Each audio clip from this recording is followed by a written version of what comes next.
আজকে আপনাদের সাথে কিছু কথা শেয়ার করার জন্য আসছি। মূলত আমি ওভাবে ভিডিও করি না, কারোর সম্পর্কে কিছু বলি না। আমার কাছে কেন জানি কারোর সম্পর্কে কোনো কথা বলতে ভালো লাগে না। আজকে কিছু কথা না বললেই না, ভাবলাম যে এই কথাগুলা বলি, অনেকের হয়তো উপকারে আসতে পারে। তো এই জন্যই বলা। প্রথমেই আমি আপনাদের কাছ থেকে আপনাদেরকে বলে নিচ্ছি, আমি কোনো ডায়েটিশিয়ান না। আমি জাস্ট একজন নর্মাল মানুষ, একজন নর্মাল হাউসওয়াইফ। তো আমার কথাগুলো আপনারা জাস্ট শুনবেন। এটা হচ্ছে কদিন আগে একজন মেকআপ আর্টিস্ট মারা গিয়েছেন, যার নাম তাসনিম তমা। আর এটা নিয়ে ফেসবুকে আমরা তো সবাই অনেক অনেক পোস্ট দেখেছি আপুর, মানে সে আপুর অনেক পোস্ট আমরা দেখেছি যে ওনার মারা যাওয়ার এই বিষয়টা নিয়ে। উনি হচ্ছে ফেসবুকে মানে সোশ্যাল মিডিয়াতে মানুষের এত বেশি বুলিং এর শিকার হয়েছিলেন। মানে উনি অনেক বেশি হেলদি ছিলেন, মোটা ছিলেন আর কি। তো মোটা থাকার কারণে উনি অনেক অনেক মানুষের মানে বুলিং এর শিকার হন। মানুষ ওনাকে অনেক বাজে বাজে কথা বলে, কমেন্টে অনেক খারাপ কিছু লিখে, যার কারণে উনার খুব মনের মধ্যে একটা রাগ উঠে বা মন চায় যে উনি ওজন কমাবেন।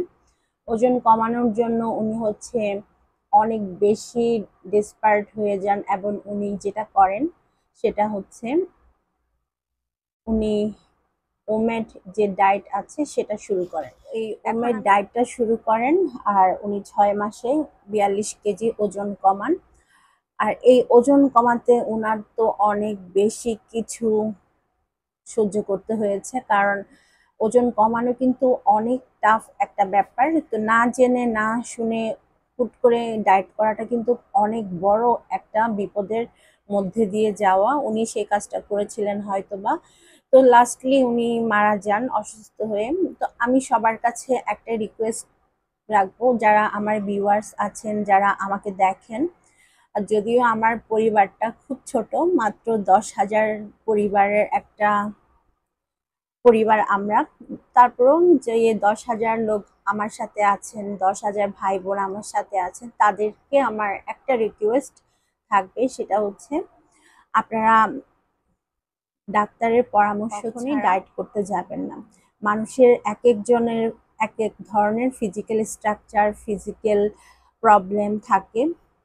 তো না জেনে না শুনে কোনো কিছু করা আমাদের একদমই উচিত না। কোনো ডায়েট যদি আপনার শুরু করতে হয়, সেক্ষেত্রে অবশ্যই অবশ্যই ডায়েটিশিয়ানের কাছে যাবেন, কিংবা ভালো একজন ডক্টর দেখাবেন। তারপর হচ্ছে ডাক্তারের পরামর্শ অনুযায়ী ডায়েট করতে পারেন। কিন্তু নিজে থেকে পণ্ডিতি করে কোনো ডায়েট করবেন না, এটা খুবই মানে খারাপ একটা জিনিস। আর আরেকটা মেসেজ আপনাদের সবাইকে দিতে চাই, সেটা হচ্ছে দয়া করে প্লিজ কারো ফিজিক্যাল স্ট্রাকচার, সৌন্দর্য কিংবা গায়ের রং, মোটা পাতলা এগুলা নিয়ে দয়া করে প্লিজ বুলি করবেন না। অনেক বেশি কষ্ট দেয়। আপনারা হয়তো একটা কমেন্ট করে গেলেন যে আপনি অনেক মোটা, আপনার অনেক কালো, আপনাকে দেখতে ভালো লাগে না, কিন্তু আপনার এই একটা কমেন্টে মানুষের ভেতরে, যাকে আপনি এই কমেন্টটা করলেন, তার ভেতরে কত কিছু চলতে পারে সেটা হয়তো আপনারা কখনোই খেয়াল করেন না বা আপনারা জানেন না। তাই আমি সবাইকে বলবো, কাউকে অযথা কোনো কমেন্ট করবেন না তাদের ফিজিক্যাল স্ট্রাকচার নিয়ে, ফিজিক্যাল কোনো খুঁত নিয়ে আর কি।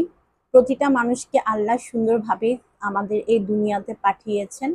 আর আমরা যখন মানুষের দোষগুলা ধরি, মানুষের গায়ের রং নিয়ে কথা বলি, মানুষের মোটা পাতলা এগুলো নিয়ে কথা বলি, খাটো লম্বা এগুলো নিয়ে কথা বলি, কি বলে এটাকে, আমরা হলাম আল্লাহর সবচেয়ে সুন্দরতম, সুন্দর আর আশরাফুল মাকলুকাত, বুঝতেই পারছেন। তো আমাদের কখনই উচিত না মানুষের খারাপ দিকগুলা নিয়ে, জিনিসগুলা একটু খেয়াল করবেন। কারণ আপনি একটা কমেন্ট করে তো চলে গেলেন, কিন্তু সেই মানুষটা হয়তো সেই কমেন্টটা পেয়ে দুঃখে দুঃখে কত কষ্ট সহ্য করছে, সেটা আমি আপনি কেউ জানি না।